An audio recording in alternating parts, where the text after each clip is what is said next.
Selamat pagi teman-teman. Pagi.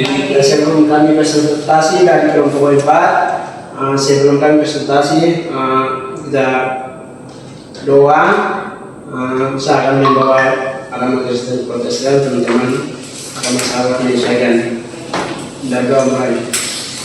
Tuhan, terima kasih pada saat pagi ini Tuhan. Kami seperti melakukan aktivitas belajar, semuanya kami serahkan ke dalam tangan-Mu sehingga kami bisa memahami tentang materi ini Tuhan, semuanya teman-teman. Dan pada saat ini Tuhan, terima kasih teman-teman yang masih berjalan, Tuhan lindungilah mereka dan mengatur mereka di sini supaya bisa belajar bersama-sama Tuhan. Terima kasih. Doa singkat ini diserahkan dalam tangan-Mu, hanya Bapa dan Anak Roh Kudus. Amin. Terima kasih selesai.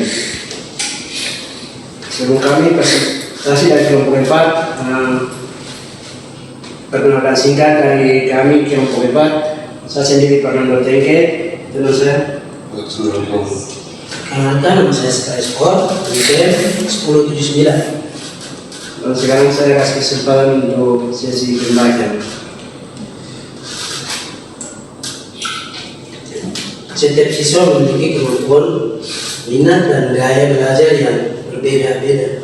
Oleh karena itu, guru perlu menggunakan metode pembelajaran yang dapat mengakomodasikan perbedaan tersebut. Salah satu metode yang dapat digunakan adalah metode pembelajaran tier instrument. Metode ini dirancang untuk menyesuaikan tingkat kesulitan pembelajaran sesuai dengan kemampuan siswa, sehingga semua siswa dapat belajar secara optimal. Pengertian metode pembelajaran tier. Metode pembelajaran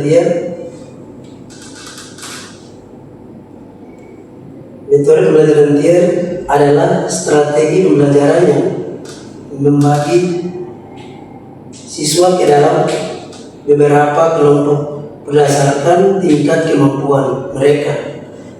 Setiap kelompok diberikan tugas atau materi yang sama, tetapi dengan tingkat kesulitan yang berbeda. Tujuan metode pembelajaran tier: 1. Mengakomodasi perbedaan kemampuan siswa. 2. Meningkatkan pemahaman siswa secara optimal.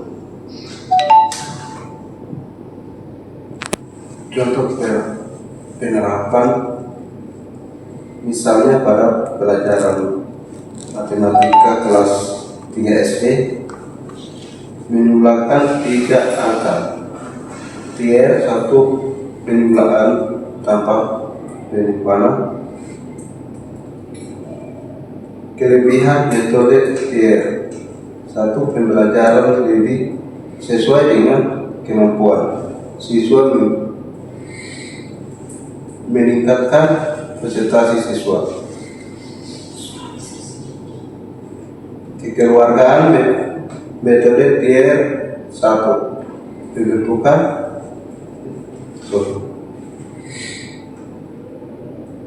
dibutuhkan persiapan lebih dari guru. 2. Sulit dalam pengelompokan siswa. Penutup. Kesimpulan, metode pembelajaran TR merupakan salah satu strategi pembelajaran yang efektif untuk mengakomodasi perbedaan kemampuan, minat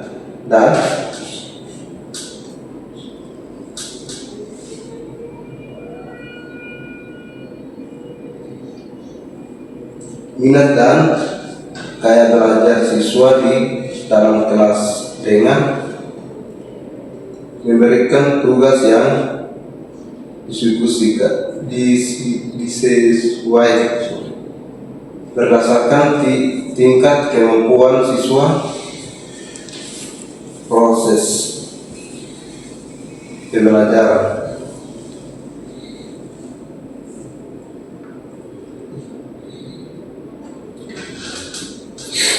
yang adil dan inklusif, sehingga setiap siswa memiliki kesempatan yang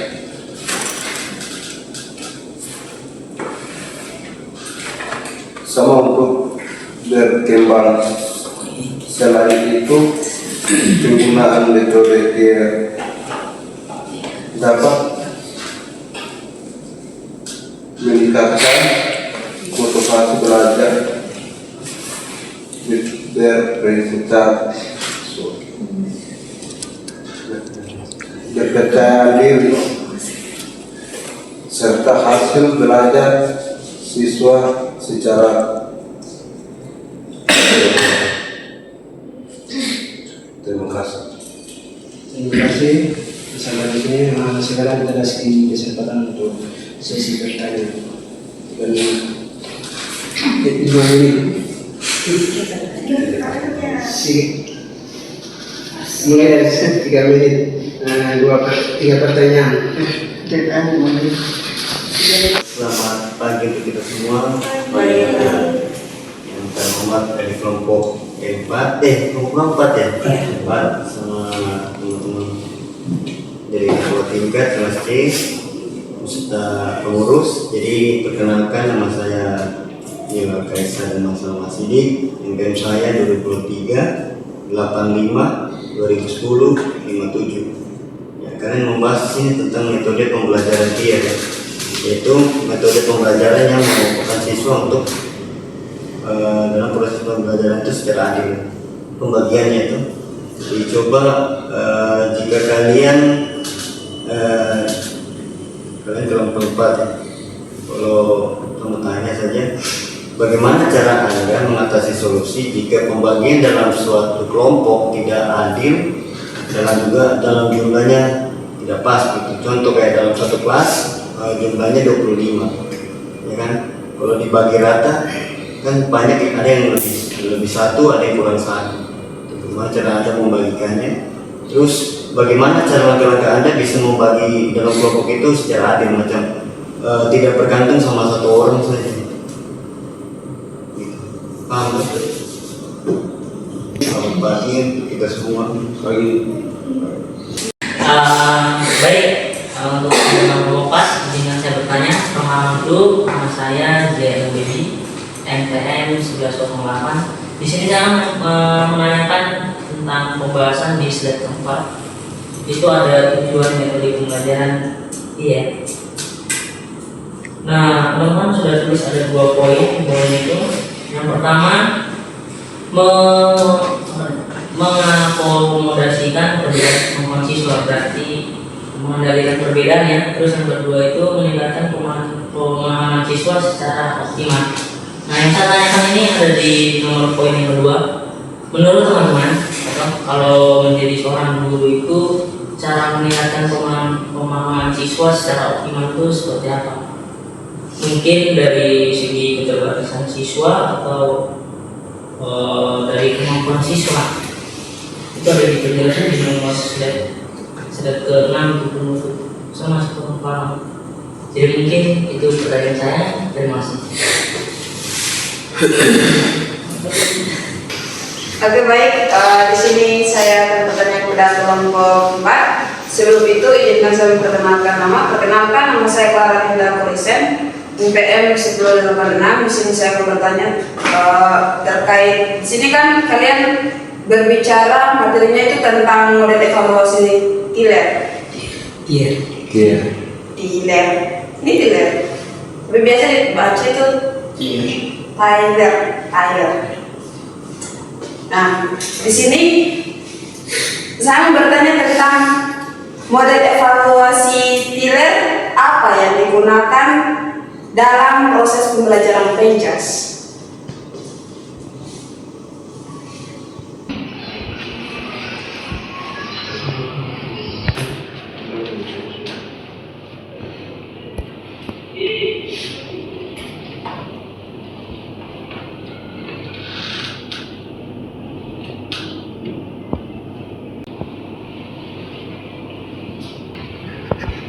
Baik,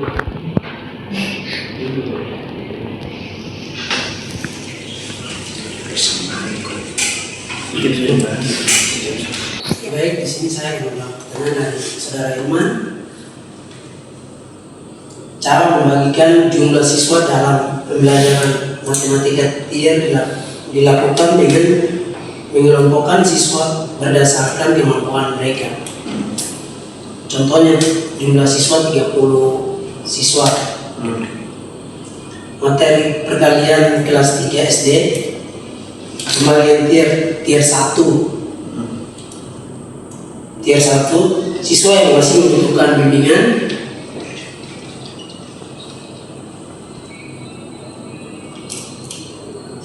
kegiatan menghafal perkalian sederhana seperti perkalian 1, 2, 3, dan 4, 5 ke atas sana.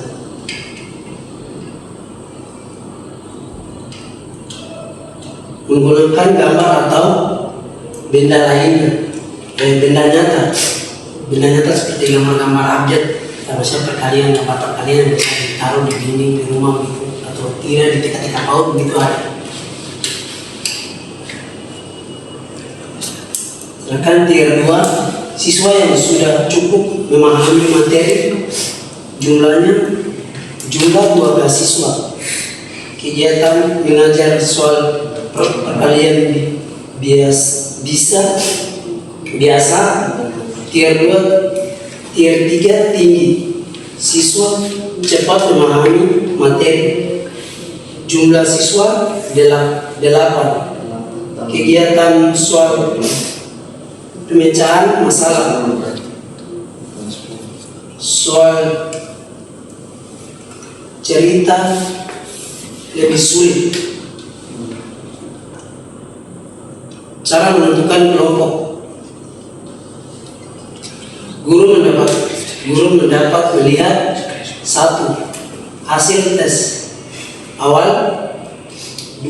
Nilai tugas sebelumnya, 3. Kecepatan memahami materi, 4. Keaktifan siswa saat belajar.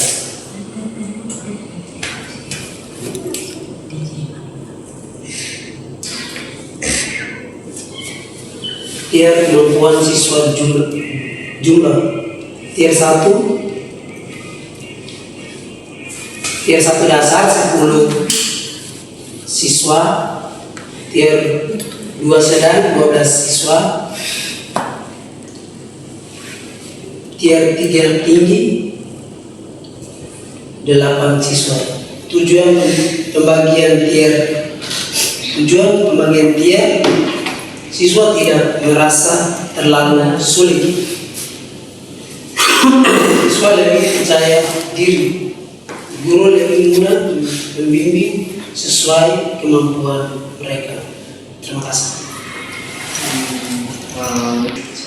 Teman-teman dari kelompok 4 itu kan kalian mengambil contoh dari pembagian siswa-siswi di mata pelajaran pendidikan. Nah, ini kan kita kan sebagai calon guru di mata pelajaran pendidikan. Nah, tadi yang kalian tadi sampaikan bahwa pembagian tier itu ada tier 1, tier 2, sama tier 3, betul ya? Nah, bagaimana kalau seandainya kalian aplikasikan atau itu ke dalam mata pelajaran juga? Contoh mata pelajaran itu materinya sepak bola, itu kan banyak tuh permainan bola besar. Itu bagaimana Anda membagi dalam jumlah siswa itu totalnya 30 menjadi adil dalam 3 tier itu bagaimana? Kan kita kan bukan matematika. Nah, jadi kalau di PJOG itu bagaimana? Contoh maksudnya secara adil. Nah, jadi kan itu tadi yang kalian baca tadi, semua kan ada kelompok masing-masing. Ada yang paham, ada yang sedang paham, ada yang belum paham sama sekali. Nah, coba maksudnya saya itu dalam 3 tier ini, jadi ada semua. Maksudnya tidak ada yang membagikan kayak tier 1 itu pintar atau tidak. Maksudnya saya itu bagaimana cara Anda membagi rata gitu. Nah, itu kan pasti ada bisa meningkatkan kemampuan siswa itu lebih aktif. Kalau 1 aktif semua, yang 2 setengah aktif itu nggak akan lancar itu proses pembelajaran itu. Gitu. Gimana kalau dalam mata pelajaran video supaya lebih paham kita semua kan? Di sini saya mau bicara untuk nomor kedua, tujuan untuk memahami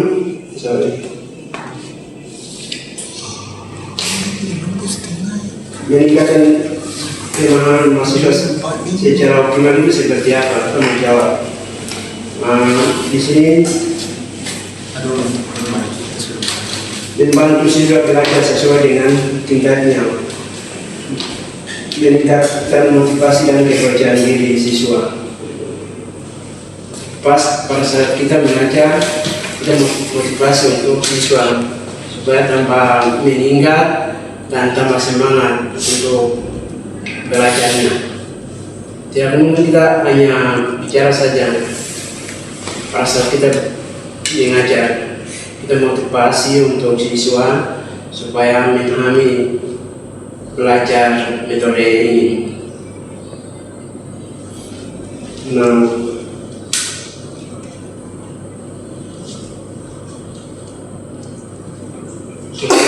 supaya kelompoknya memiliki tujuan yang sama. Supaya kita kasih kelompok, kasih tugas, supaya mereka kerja tugas, supaya bisa kerja sama dan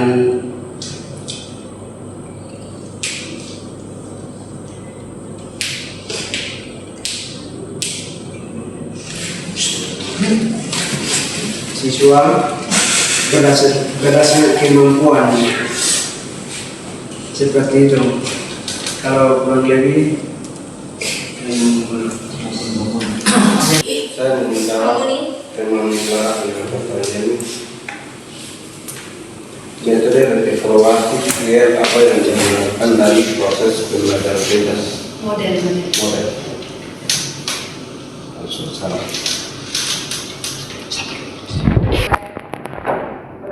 Bukannya ini Model evaluasi itu banyak. Kita evaluasi tentang apa saja bisa. Dalam diskusi untuk kelompok juga, dalam contohnya pada saat kita evaluasi bola juga bisa, dalam pertandingan itu untuk tujuan untuk evaluasi untuk memenangkan atau evaluasi untuk menjuarai dalam pertandingan.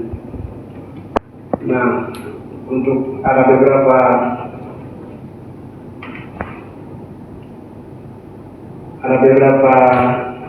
kelebihan dan kekurangan. Pasti siswa juga banyak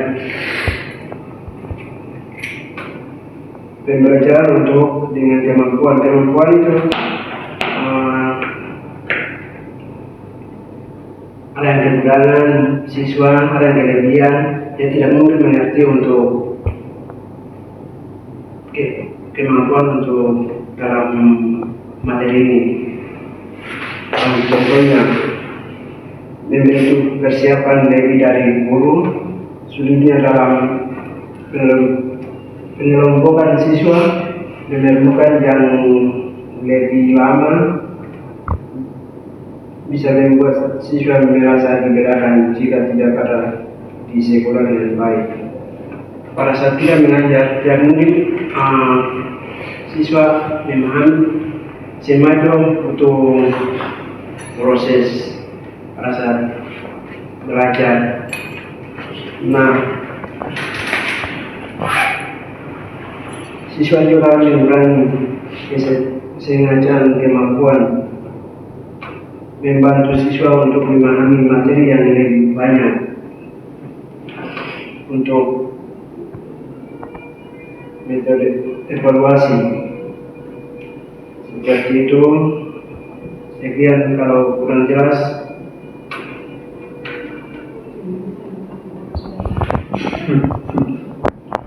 Terima kasih. Iya. Kemudian di sini saya menjawab soal yang tadi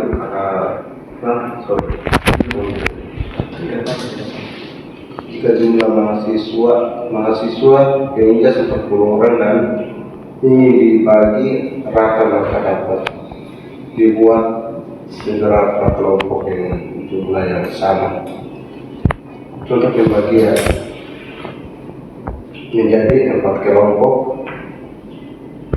Hasil A, kelompok A 10 orang, kelompok B 10 orang, kelompok C 10 orang, kelompok D 10 orang. Contoh nomor 1, kelompok 1, kelompok A, nomor 2, kelompok 2,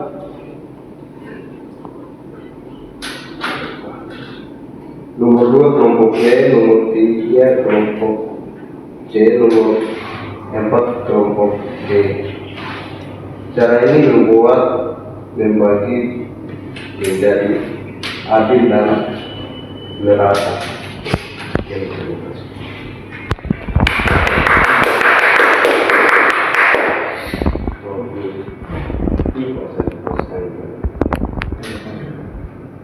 Baik, terima kasih. Sampai di sini materi kami. Kalau kurang lebih kami mohon maaf. Nanti kita belajar sama-sama. Sekian dan terima kasih.